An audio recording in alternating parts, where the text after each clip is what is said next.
Bienvenidos a la clase número 12. Mi nombre es Estefanía Diana, soy médica especialista en medicina física y rehabilitación. Y en esta clase vamos a ver una introducción a los grandes síndromes geriátricos. Las bases de los síndromes geriátricos datan de 1976, cuando Isaacs, que fue un geriatra inglés, publicó su libro Gigantes de la Geriatría, en el cual nombraba por primera vez a 4 síndromes geriátricos, al que denominó síndrome de las 4 I's, y hablaba de la incontinencia, la inmovilidad, la incompetencia intelectual y la inestabilidad. Después, con el tiempo, se fueron sumando otros, algunos como la fragilidad, la vamos a ver también en esta clase, la desnutrición, la malnutrición, la deprivación sensorial, la iatrogenia, etc. Tenemos que tener en cuenta que cuando hablamos de síndrome, hacemos referencia a un conjunto de signos y síntomas que responden a una única etiología. En el caso de los síndromes geriátricos en particular, en realidad vamos a estar haciendo referencia con la palabra síndrome a un problema de salud que responde a múltiples causas. Esas múltiples causas se pueden dar de manera simultánea o de manera sucesiva e interactúan entre sí hasta que en determinado momento se presentan en forma de un problema de salud o síndrome geriátrico. A esto lo denominamos fenómeno del iceberg. Entonces, vemos que a la consulta vamos a ver un problema de salud determinado, pero que por debajo del mismo puede haber múltiples factores desencadenándolo.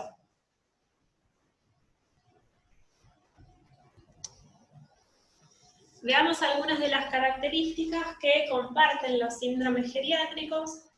En primer lugar, bueno, su incidencia y prevalencia son elevadas en los adultos mayores y aumentan a medida que avanza la edad, así que esto va a ser muy significativo por encima de los 80 años y en adultos mayores que estén viviendo en residencias de larga estadía.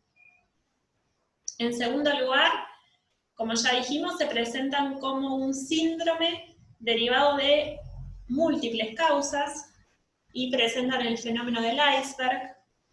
En tercer lugar, generan un verdadero impacto en la calidad de vida. En concreto, se considera devastador el impacto en la calidad de vida. Existe un fenómeno que se denomina fenómeno de cascada, que implica que una vez que se presenta uno de estos síndromes geriátricos, hay mayor predisposición a que se presente otro, y así sucesivamente, teniendo esto un impacto muy negativo en la salud del adulto mayor y poniendo en serio riesgo su autonomía.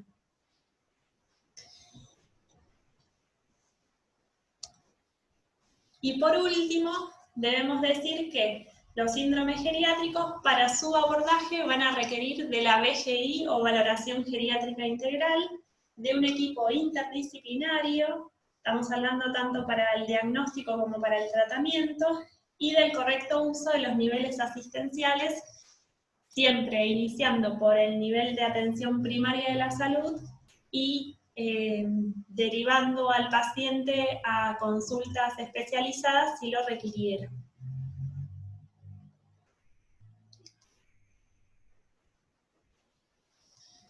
Bueno, hasta aquí tenemos una introducción a lo que son los síndromes geriátricos. Vamos a comenzar a hablar de uno de ellos en particular, que es la fragilidad. A lo largo del tiempo hemos atravesado distintas definiciones de fragilidad. En primer lugar vamos a presentar la definición más actual, que es una definición elaborada en 2013 por un grupo de trabajo liderado por Morley, y que dice que la fragilidad es un síndrome médico de causas múltiples, es decir, que es un síndrome geriátrico, caracterizado por pérdida de fuerza y resistencia y disminución de la función fisiológica, y que aumenta la vulnerabilidad individual para desarrollar dependencia o fallecer.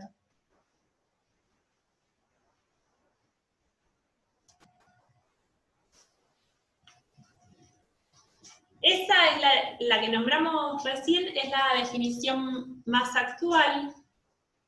Inicialmente se hizo una definición fenotípica de la fragilidad, la hizo Linda Fried, que definió que una persona era frágil si cumplía una serie de criterios, de los cuales tenía que tener 3 o más, prefrágil si cumplía 1 o 2 de esos criterios, y robusto si no presentaba ninguno, ¿sí?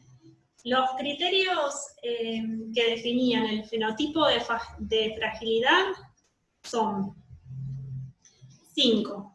El primero, la pérdida de peso no intencionada, que en el último año debe ser de 4,5 kilos o más, o mayor al 5% del peso previo. En segundo lugar, baja energía y resistencia. En tercer lugar, bajo nivel de actividad física. En cuarto lugar, disminución de la velocidad de la marcha. Y en quinto lugar, disminución de la fuerza prehensora.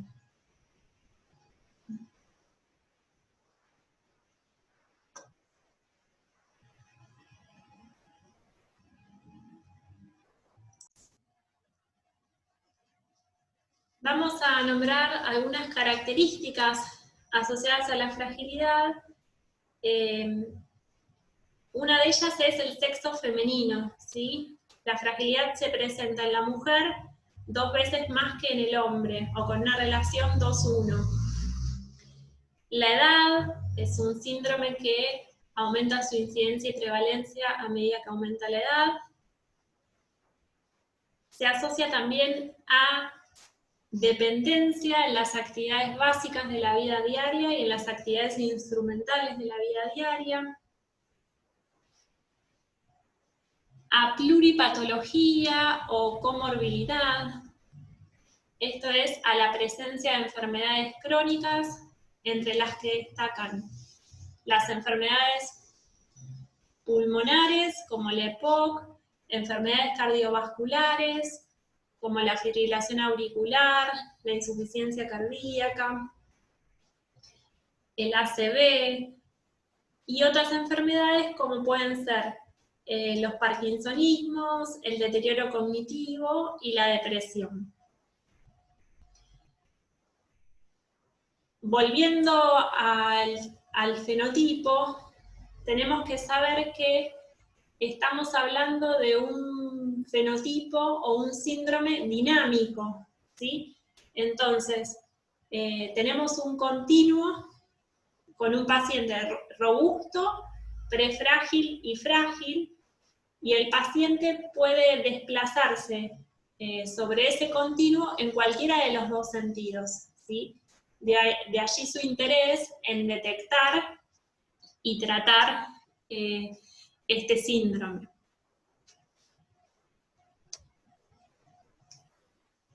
Con respecto a la etiopatogenia de la fragilidad, bueno, en primer lugar, decir que es multifactorial, ¿sí?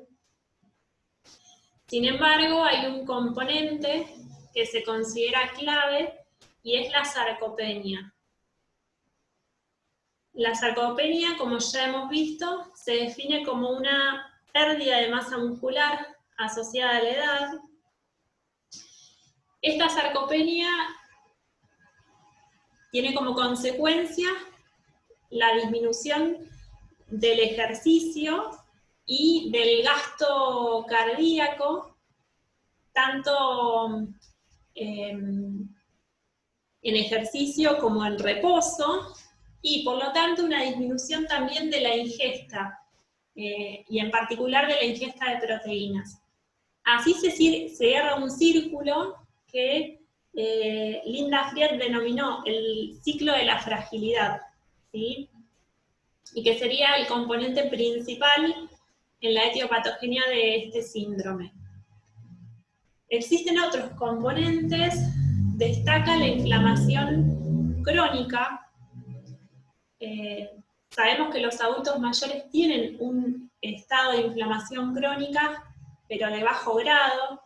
En el caso de los adultos mayores frágiles, esto estaría exacerbado, y entrarían en juego una serie de mediadores inflamatorios, como los que nombramos acá, interleuquina 6 y 1 alfa, factor de necrosis tumoral alfa e interferona alfa. Y después se mencionan otros componentes, como la disfunción endotelial, que determina el fenómeno de aterosclerosis, con un potencial daño visceral y también un estado procoagulante. La disregulación neuroendocrina como otro posible componente, y la hipovitaminosis D, que tiene su relevancia. Se ha encontrado en estudios realizados en adultas mayores frágiles una relación entre niveles bajos de vitamina D y presencia del síndrome de fragilidad.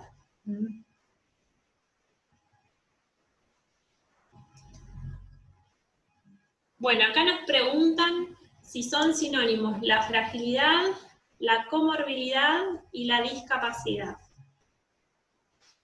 En realidad no lo son, ¿sí?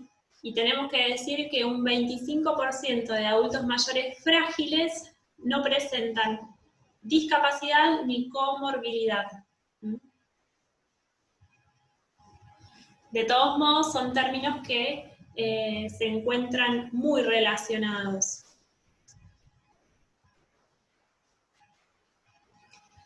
¿Cuál es la relevancia del síndrome de fragilidad? Bueno, que es un predictor de eventos adversos graves en la salud del adulto mayor. En primer lugar, es un predictor de mortalidad. Un adulto mayor frágil tiene un riesgo de mortalidad de hasta el 45% al año, ¿sí?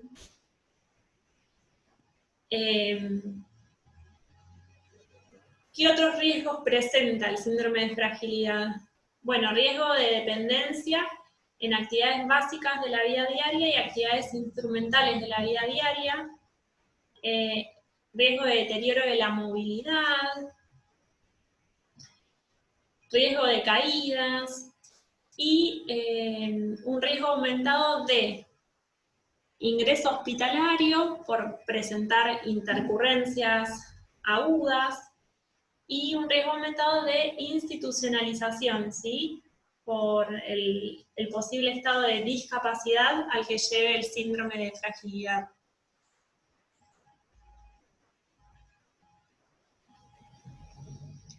Pero como dijimos antes, tengamos en cuenta que es un estado dinámico y que los pacientes pueden ir en un sentido o en otro, ¿sí? Hacia la robustez o hacia la fragilidad.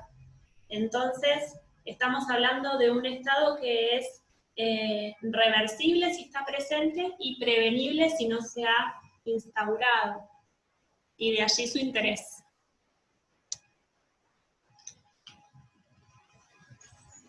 Bueno, ¿cómo hacemos el diagnóstico? En realidad el diagnóstico es clínico.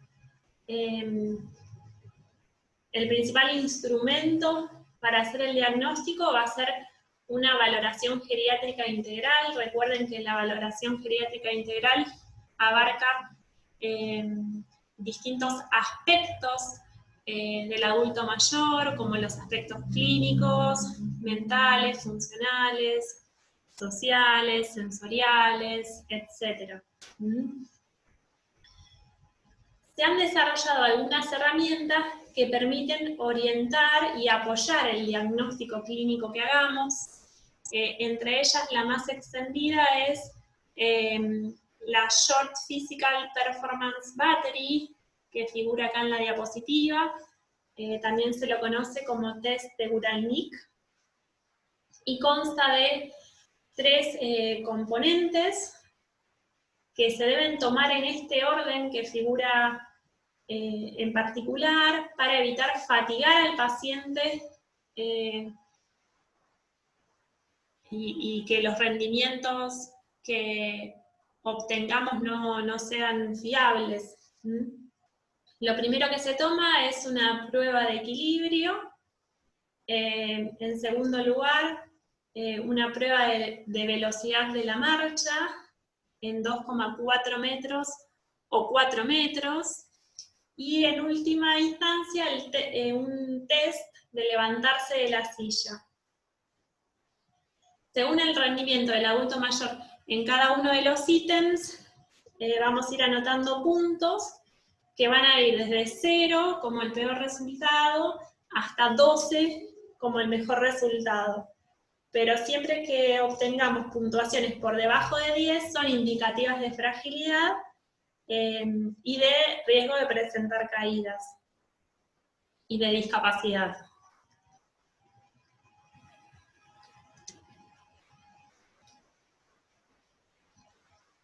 Bueno, el tratamiento de la fragilidad se basa en una serie de premisas básicas, ¿sí? Que acá las nombramos. En primer lugar, tiene que ser individualizado.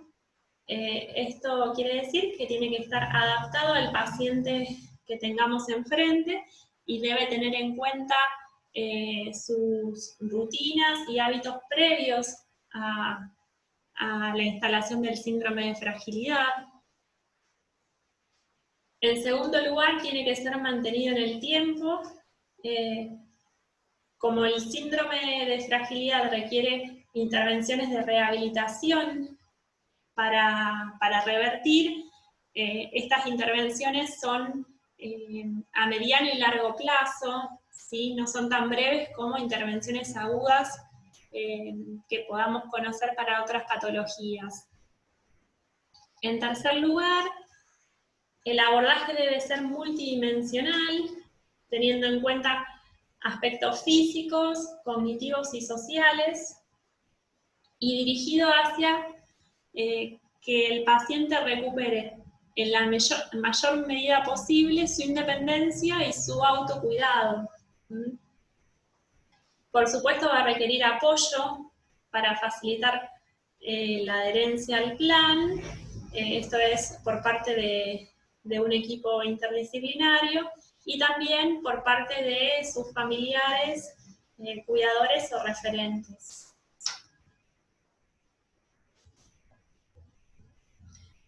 Los pilares para el tratamiento de la fragilidad son el ejercicio físico, en primer lugar, ya que ha demostrado la mayor eficacia dentro de las terapias para prevenir y tratar la fragilidad, ¿sí? Reduce la discapacidad y reduce también la mortalidad.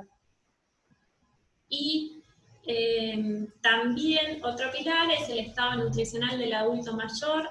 Se recomienda en cada consulta de un adulto mayor pesarlo y tener un registro comparativo de los pesos, y siempre que haya una disminución significativa del mismo, es un signo de alarma.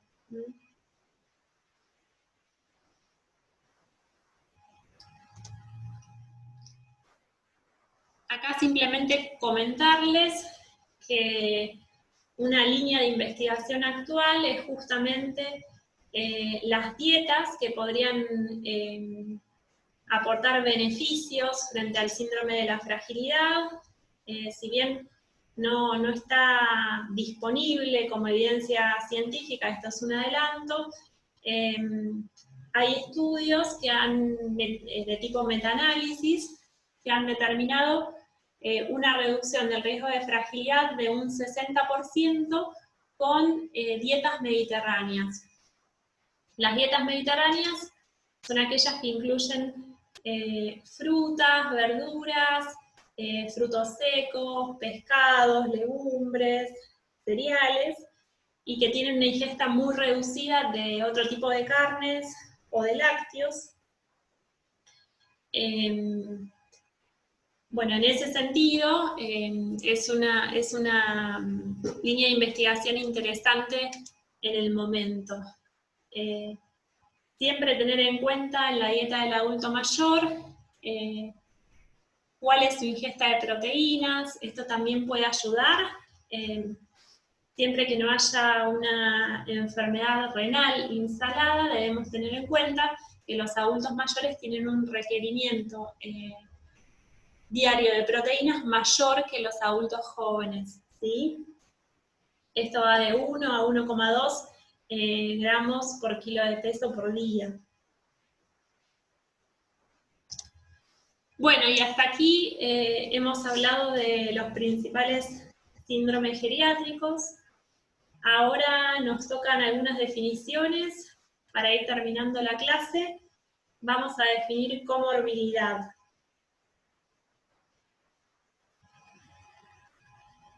Tenemos que tener en cuenta que el grupo de adultos mayores es un grupo que presenta enfermedades crónicas, ¿sí? Estas enfermedades que no tienen curación completa y que persisten en el tiempo, los adultos mayores son el grupo que reúnen mayor número de enfermedades crónicas, ¿sí? De todos modos, tengamos en cuenta que siempre la salud de los adultos mayores no la debemos definir en términos de enfermedad o número de enfermedades crónicas, sino en términos de función o funcionalidad, es decir, cómo ese adulto mayor logra desempeñarse en su vida diaria, ¿sí? Dicho esto, hay dos términos que se suelen utilizar como sinónimos y son comorbilidad y pluripatología, ¿sí? Con pluripatología hacemos referencia a la presencia de varias enfermedades crónicas en un adulto mayor. Con el término comorbilidad hacemos referencia a entidades adicionales que se presentan durante el curso clínico de un paciente con una enfermedad guía. Esto quiere decir que cuando estrictamente hablamos de comorbilidad o comorbilidades, estamos hablando de otras enfermedades adicionales en un paciente que tiene una enfermedad principal, ¿sí? Esto es, por ejemplo, un paciente que ha tenido una ACV y está cursando una internación por eso, puede presentar comorbilidades como hipertensión, diabetes, dislipemia, obesidad. De todos modos, en la práctica se utilizan como sinónimos los términos pluripatología y comorbilidad. Pero tienen esa pequeña diferencia si uno es estricto en la definición. Y finalmente llegamos al término polifarmacia. La polifarmacia es el uso simultáneo de varios medicamentos en una persona. Esta situación se da cuando hay una enfermedad con síntomas diversos que hay que tratar, o cuando hay varias enfermedades presentes. La polifarmacia puede ser apropiada o problemática, ¿sí? Cuando es apropiada, da el tratamiento indicado al paciente con los beneficios correspondientes. Cuando es problemática predispone a la presencia de reacciones adversas, incluso graves, de interacciones farmacológicas, predispone también a la falta de adherencia y a un aumento incluso de la mortalidad, ¿sí? ¿En qué caso se puede presentar? Bueno, a veces, cuando no se tienen en cuenta los cambios que ocurren en el adulto mayor y que modifican tanto la farmacocinética como la farmacodinámica. Estos pueden ser, por ejemplo, cambios en órganos como hígado y riñones que se presentan ya sean como consecuencias del envejecimiento fisiológico o por la presencia de enfermedades crónicas. También puede ocurrir cuando tenemos varios prescriptores, distintos médicos prescribiendo fármacos al mismo adulto mayor, sin comunicación entre sí, y que de pronto pueden duplicar tratamientos o indicar tratamientos que interactúan entre sí. Y también puede haber factores relacionados al adulto mayor, como el incumplimiento o la automedicación. Son situaciones que se pueden presentar de forma frecuente en el contexto de un adulto mayor con pérdida de memoria, o con una disminución de su capacidad intelectual, sin conciencia de enfermedad, por estar solo, o porque el tratamiento sea muy complejo y no lo logre organizar, o bien porque no pueda acceder económicamente al mismo. Siempre cuando se inicia la prescripción de un fármaco, primero hay que preguntarse si existe alguna estrategia no farmacológica para tomar antes de iniciar un camino medicamentoso. Y si no es así, intentar prescribir fármacos que tengan demostrada su eficacia y su seguridad en los adultos mayores, y luego hacerle controles de seguimiento, determinar si en algún momento se puede suspender, y si, por supuesto, si se ha logrado el efecto buscado. Bueno, hasta aquí hemos visto la clase número 12. Muchas gracias por su atención.